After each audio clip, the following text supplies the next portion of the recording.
Notice he's extremely hot. Look at the weapon. Its hit points go up as his hit points go down.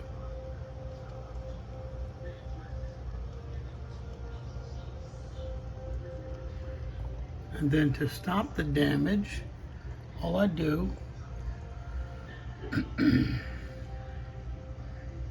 is put on his equipment.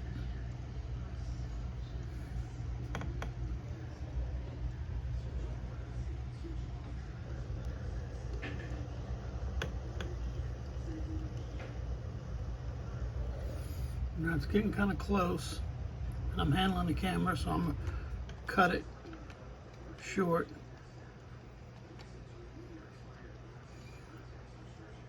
And notice I put on his clothes and his temperature changed to very hot, but he's no longer taking damage.